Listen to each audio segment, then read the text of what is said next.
Hello la team, comment ils vont? Vous l'avez peut-être vu, enfin que dis-je, bien sûr que vous l'avez vu parce que vous êtes des abonnés très assidus, mais voilà, depuis ces derniers temps, je suis un peu moins présent sur YouTube. J'ai tenu 1 an avec un rythme d'une vidéo par jour, ce qui est assez incroyable en soi, à tel point que même moi je ne pensais pas en être capable. Sauf que c'est devenu un peu trop compliqué à tenir, vous le comprenez, j'en suis sûr. Alors, pour fêter les 1 an de la chaîne, car oui, ma première vidéo a été publiée ici le 21 octobre 2022, j'inaugure un tout nouveau format avec cette vidéo, où je reviendrai sur plusieurs petites actualités marquantes des derniers jours, et qui n'auraient pas mérité une vidéo entière en temps normal, ce qui va me permettre d'aborder beaucoup plus de sujets. Voilà, on est bientôt 1700 ici, merci à vous d'ailleurs, mais ce n'est pas parce qu'on est peu de ratons qu'il ne faut pas vous tenir au courant. Allez, trop de blabla, place à la vidéo, en espérant qu'elle vous plaise. Au programme aujourd'hui, je vais évidemment revenir sur le tremblement de terre du moment dans le secteur tech, à savoir l'effondrement d'OpenAI et de la possible fin de ChatGPT. Je vais aussi rapidement vous parler du petit boîtier de Human créé par des anciens employés d'Apple, l'iPin, car il y a 2-3 choses intéressantes à dire dessus, avant de doucement mais sûrement se recentrer sur notre pomme favorite,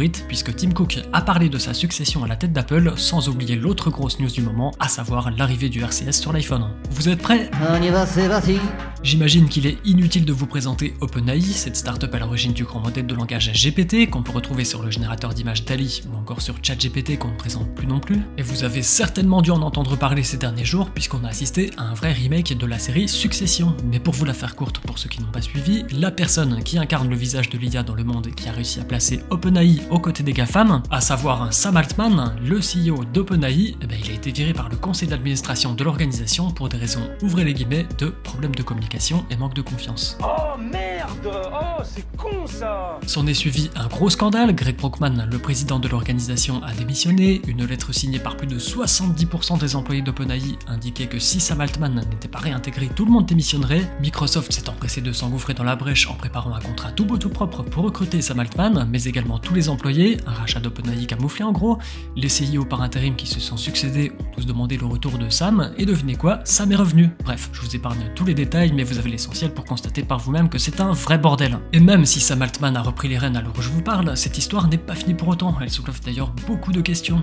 Mais avant de rentrer dans le sujet, vous devez savoir 2-3 petits trucs à propos d'OpenAI. Ce n'est pas une société qui veut faire du cash, c'est une organisation à but non lucratif. Pourquoi? Car le but d'OpenAI est de construire et de promouvoir une IA bénéfique à toute l'humanité. Seulement, depuis 2019, vu que c'est bien beau de vouloir faire de belles choses, ils se sont rendus compte qu'ils avaient besoin d'argent, de beaucoup d'argent même. Pour développer la boîte, une société à but lucratif mais plafonné a donc vu le jour pour gérer l'argent des investisseurs, dont Microsoft qui détient 49% de cette société. Pour vous la faire simple, en gros, l'association OpenAI contrôle la société OpenAI. Bref, la première question qu'on peut maintenant se poser, c'est pourquoi diable notre bon vieux Sam Altman a été viré? Eh bien sachez que même aujourd'hui, les raisons restent floues. On a malgré tout quelques hypothèses, dont une assez effrayante, vous allez le voir. Déjà, on peut par exemple imaginer des différences entre Sam et le board sur la façon de générer des revenus ou sur la façon de promouvoir l'IA, puisque rappelez-vous, OpenAI veut promouvoir une IA bénéfique pour tous. On peut aussi imaginer un conflit d'intérêts avec un certain membre du conseil, Adam D'Angelo pour ne pas le citer. Derrière ce nom se cache le créateur de Quora, un site où l'on peut poser toutes sortes de questions pour que des gens nous répondent. En gros, un ChatGPT boosté à l'intelligence humaine. Il a donc pu paniquer pour son business avec l'arrivée de ChatGPT et motiver tous les membres du board pour virer Sam Altman. Bon,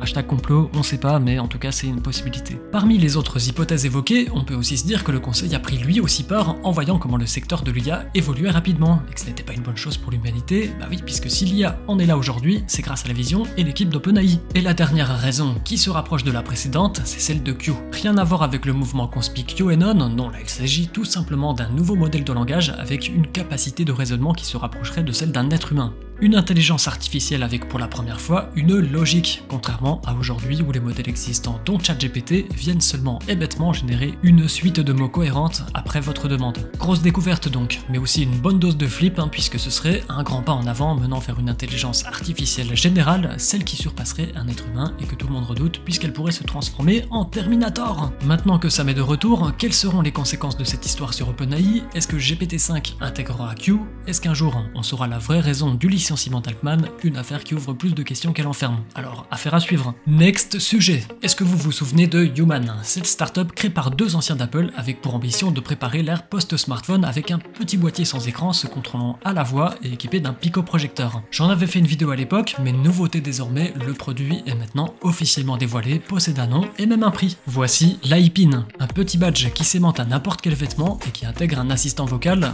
sûrement boosté par OpenAI, pour vous aider dans vos tâches quotidiennes smartphone, un appareil photo pour analyser l'environnement et évidemment prendre des photos, ainsi qu'un picoprojecteur pour les actions qui nécessitent une interface visuelle. Pour le recharger, exactement comme pour les AirPods, un petit boîtier de recharge sera livré avec, on va pas se mentir, il fait quand même beaucoup penser à Eve. Niveau prix, on est sur du 699$ avec un abonnement de 24,99$ par mois pour une sortie aux États-Unis début 2024, sans plus de précision pour nous en France. Maintenant qu'on sait tout ça, j'ai bien l'impression que l'ère post-smartphone n'est pas encore pour demain. Une Apple Watch et des AirPods remplissent quasiment toutes les tâches que fait ce nouveau produit. Donc bon, vous achèteriez un tel gadget vous? Et puisqu'on parle d'Apple, est-ce que vous vous êtes déjà demandé qui remplacerait Tim Cook le jour où il partira à la retraite? Le principal intéressé a donné la réponse dans une entrevue avec la chanteuse Dua Lipa. Tout d'abord, réjouissez-vous ou non, mais il ne se voit pas encore passer la relève demain. Malgré tout, il déclare qu'il a déjà soigneusement préparé un plan de succession sans en dire plus. Il a également ajouté que c'était son travail de préparer plusieurs personnes pour le remplacer le jour où ça devra arriver. Il a quand même lâché un indice, cette personne devra obligatoirement être issue de chez Apple. Dans l'organigramme, on peut donc se dire que Jeff Williams, le COO, est le candidat parfait puisqu'il occupe le poste qu'occupait Tim Cook sous l'Apple de Steve Jobs. Sauf que quand on voit son âge, les probabilités sont faibles. Alors qui vous verriez remplacer notre team Apple? Craig? Le retour de Johnny Ive? Réponse dans quelques années. Autre actualité marquante, c'est bien celle de l'arrivée du RCS sur l'iPhone. Ce protocole a pour but de remplacer le SMS et le MMS par quelque chose de plus actuel. Il n'a plus de limite de caractères, les SMS doivent faire 140 caractères max pour appel, même si de nos jours cette limitation est cachée. L'envoi de photos et de vidéos et de fichiers de bonne qualité, la possibilité d'ajouter des réactions en direct, le tout en passant par internet. Une sorte d'iMessage mais réservé jusqu'à maintenant aux smartphones sous Android pour des raisons évidentes. Apple ne voulait pas de concurrence et souhaitait garder l'avantage avec les bulles bleues d'iMessage dans ses systèmes. Google a longtemps voulu qu'Apple adopte ce protocole, mais c'est sûrement grâce à l'Europe avec le DMA et le DSA qu'Apple a cédé sur ce point. La guerre bulle bleue et bulle verte ne se pourront pas encore terminée puisqu'il y a de grandes chances pour que le RCS soit en bulle verte. Mon dieu! Tu comprends quelque chose, toi, Samuel, hein? En revanche, une chose est certaine, lorsque ça arrivera en 2024, il sera plus facile de commercer avec des appareils Android. Ben ça c'est une bonne nouvelle, non? Merci à vous d'avoir regardé la vidéo, s'il vous a plu n'hésitez pas à mettre un pouce en l'air et à vous abonner pour le soutien, en plus c'est toujours cool. On se dit à la prochaine, ciao!